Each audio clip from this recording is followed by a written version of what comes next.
नमस्कार, मैं हूं मनोज वर्मा और आप देख रहे हैं अटेंशन। और अटेंशन में बात होगी सम्मान, सियासत और सवाल। जी हाँ, अशोकनगर में मुख्यमंत्री डॉक्टर मोहन यादव ने पूर्व सांसद डॉक्टर केपी यादव के पिता रघुवीर सिंह की प्रतिमा का अनावरण किया। ये एक सामान्य कार्यक्रम लगता है, लेकिन इसके सियासी मायने गहरे हैं। दरअसल ये इलाका ज्योतिरादित्य सिंधिया का गढ़ माना जाता है और ऐसे में केपी यादव के पिता को सम्मान देना सिर्फ एक रस्म अदायगी भर नहीं है, बल्कि राजनीति के कई संदेश छुपे हुए हैं।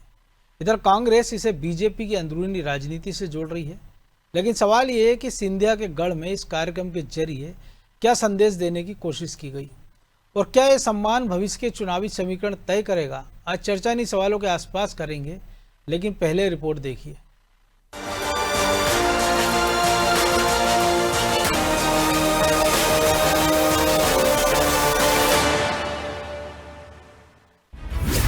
ये तस्वीरें अशोकनगर की, जहां मुख्यमंत्री डॉक्टर मोहन यादव ने पूर्व सांसद डॉक्टर केपी यादव के पिता स्वर्गीय रघुवीर सिंह की प्रतिमा का अनावरण किया।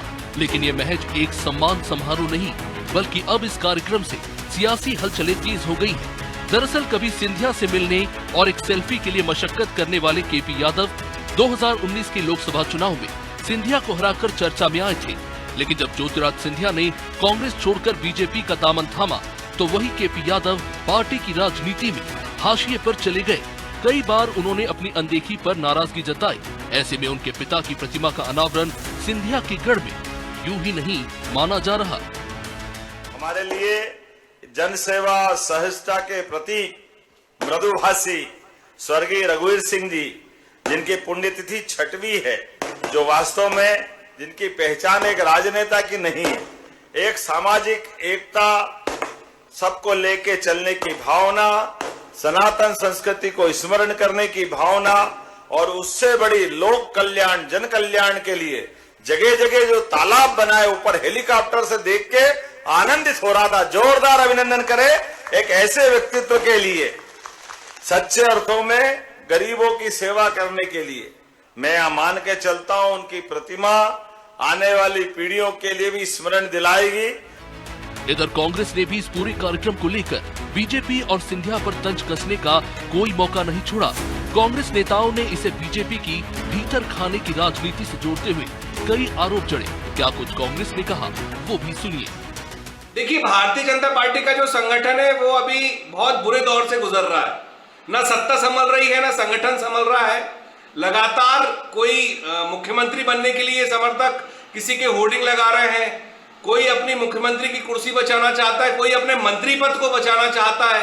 केपी यादव जी का जो मामला है उसमें वो शांत बैठे हैं, चुपचाप बैठे हैं। ये सब उनके अंदरूनी मामले हैं जो बताते हैं कि कहीं ना कहीं भारतीय जनता पार्टी के अंदर खाने पूरे तरीके से बिखराव है। सियासी बयानबाजी से परे राजनीतिक विश्लेषक इसे यादव समाज की ताकत दिखाने की रणनीति मान रहे हैं, क्योंकि अशोकनगर और गुना शिवपुरी इलाके में यादव वोट बैंक की खासी पकड़ है। कुल मिलाकर प्रतिमा अनावरण का ये कार्यक्रम महज एक सम्मान भर नहीं, बल्कि आने वाले राजनीतिक समीकरणों का संकेत भी देता नजर आ रहा है। ब्यूरो रिपोर्ट, अनादि टीवी।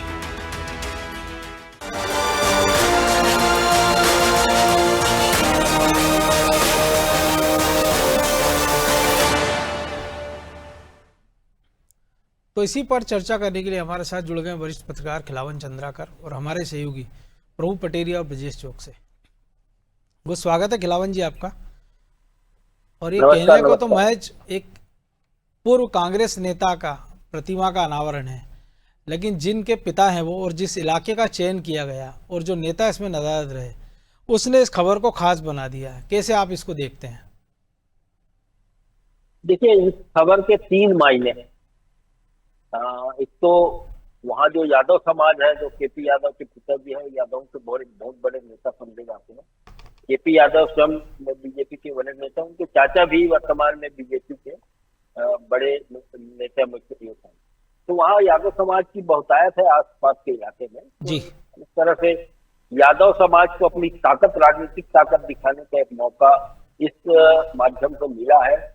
हालांकि कार्यक्रम तो केपी यादव के पिताजी स्वर्गीय रघुवीर सिंह यादव के प्रतिमा का अनावरण था, लेकिन इसके मायने यही है दूसरी बात यह कहा जा सकता है कि मुख्यमंत्री जैसे प्रदेश के बड़े शख्सियत यदि किसी के पिता के प्रतिमा के अनावरण में जाते हैं तो निश्चित रूप से उस व्यक्ति का, केपी यादव अर्थात केपी यादव का राजनीतिक कद जो है उसको देखते हुए एक मुझे लगता है कि उनको एक वजन मिला है, राजनीतिक वजन इस माध्यम से। तो बहुत दिन से उपेक्षित महसूस कर रहे थे, कई मंचों में उन्होंने अपनी उपेक्षा को उजागर भी किया था। तो आज कम से कम उनके पिता के अनावरण, प्रतिमा अनावरण में मुख्यमंत्री के पहुंचने के बाद वो अपने जो शिकायत है, अपनी जो उपेक्षा की बार बार जो शिकायतें कर रहे थे उस पर विराम लग गए। तीसरी महत्वपूर्ण बात जो मैं कहना चाहता हूँ,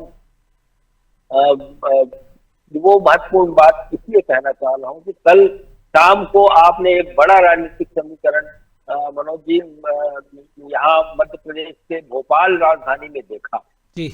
मुख्यमंत्री मोहन यादव स्वयं जो है विधानसभा के अध्यक्ष नरेंद्र सिंह तोमर के घर मिलने गए और बंद कमरे में आधे घंटे से ज्यादा उनकी चर्चा हुई।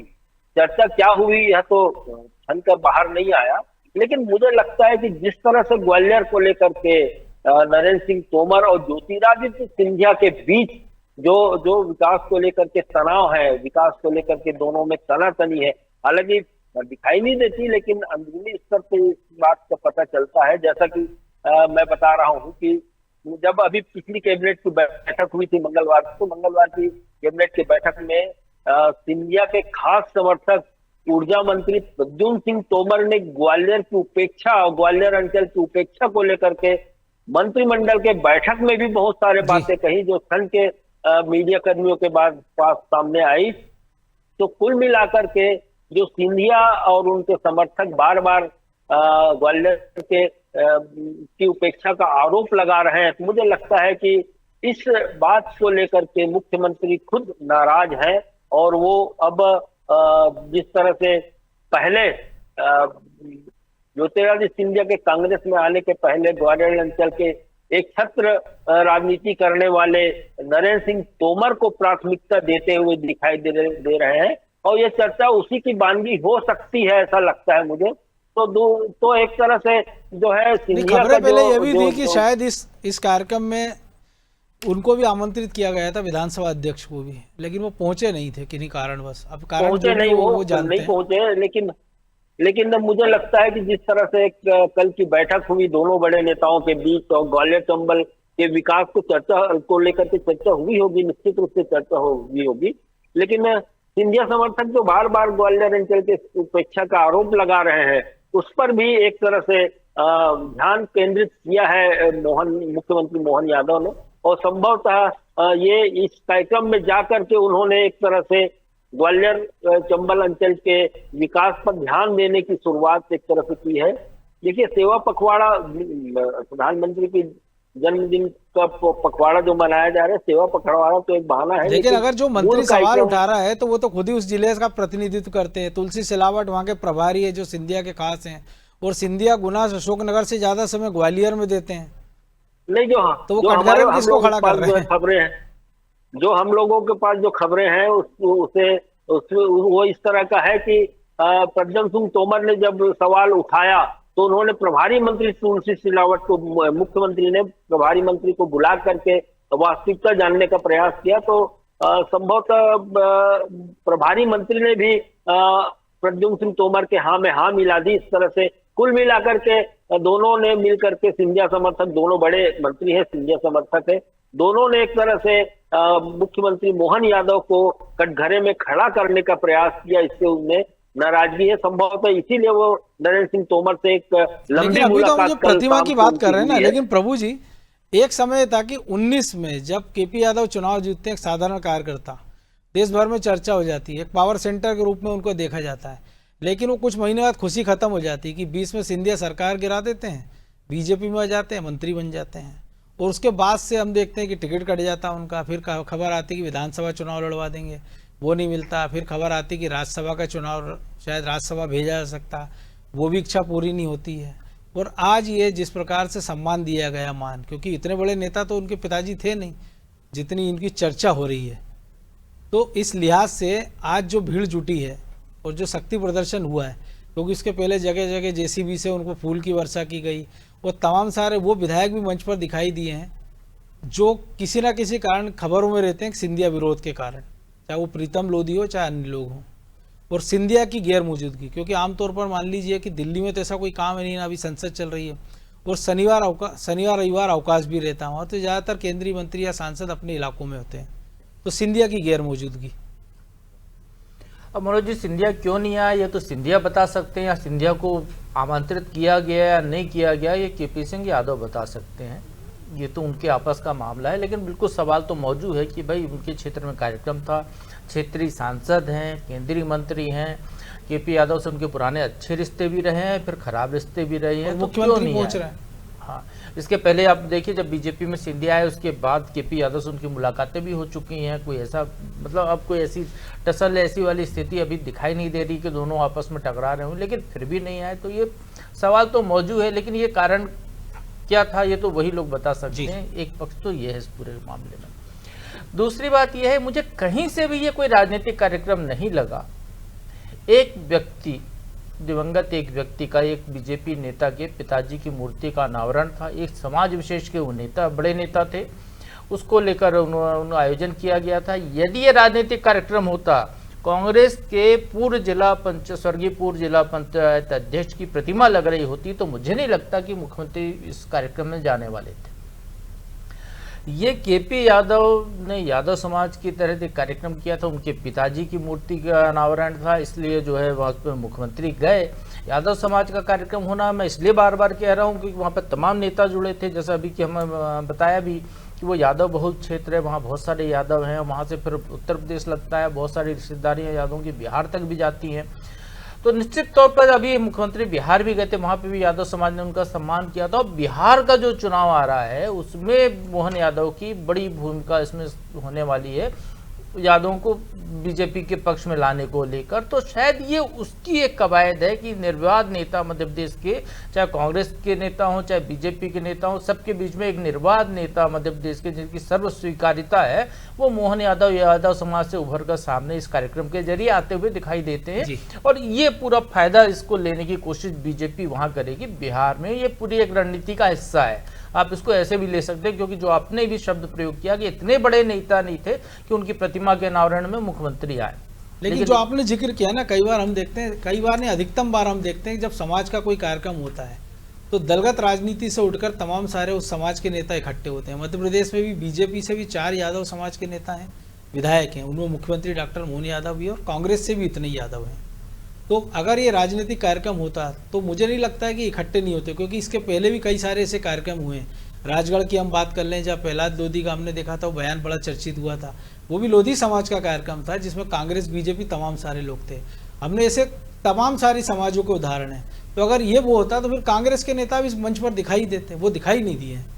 ये कांग्रेस तो खिलाफ चुनाव लड़े, उनको बुलाया ही नहीं गया होगा ना, निश्चित तौर पर इसमें कांग्रेस के यादव नेताओं को नहीं बुलाया गया होगा, क्योंकि इसकी पूरी पटकथा यदि उस दौरान रची जा रही है तो इसका फायदा बीजेपी लेकिन कुछ हम देखेंगे आने वाले 2-3 महीनों में। तो इसीलिए कह रहा हूं कि केपी यादव ने अपने को प्रोजेक्ट करने का भी प्रयास किया होगा ना। और केपी यादव की जहां तक बात है मनोज जी, तो केपी यादव को बीजेपी ने तब लोकसभा का चुनाव लड़ाया था जब सिंधिया को लेकर उनकी पत्नी का एक फेसबुक पोस्ट वायरल हुआ था, उसके बाद वो चर्चित हुए थे। बीजेपी ने उस सेल्फी वाली फोटो को इस्तेमाल करके बीजेपी ने उनको टिकट दिया सिंधिया के खिलाफ। एक जो दबे कुचले निचले तबके के समाज की नाराजगी थी उसको भुनाने की कोशिश की।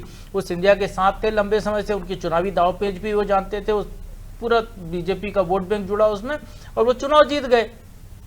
सिंधिया बीजेपी में आ गए। अब जिस दिन से सिंधिया बीजेपी में आया उस दिन से सिंधिया ने गुना संसदीय क्षेत्र में अपनी सक्रियता बढ़ा दी थी। उस दिन से केपी यादव को लगने लगा था कि उनके टिकट कटने वाला है। उसको लेकर वो कई बार भड़बड़ाए भी, दिल्ली तक भी गए, कुछ बयान भी दिए, कुछ ऐसे कार्यक्रम भी हुए जब मंच पर वो दिखाई दिया, झलका। लेकिन अंततः हुआ क्या? अंततः हुआ वही, केपी यादव का टिकट कटा, ज्योतिरादित्य सिंधिया को टिकट मिला। एक इस पूरे मामले में जो लाइन आई थी वो अमित शाह ने कहा था कि पार्टी उनका ध्यान रखेगी। बिल्कुल पार्टी उनका ध्यान रख रही है, वो पार्टी में है। पार्टी ने ये नहीं कहा था उनको विधायक का टिकट दे देंगे, पार्टी ने ये नहीं कहा था उनको राज्यसभा में भेज देंगे, पार्टी ने ये नहीं कहा था उनको मुख्यमंत्री या प्रधानमंत्री बना देंगे। पार्टी ने कहा था ध्यान रखेगी, पार्टी ध्यान रख रही है, पार्टी में बने हुए हैं।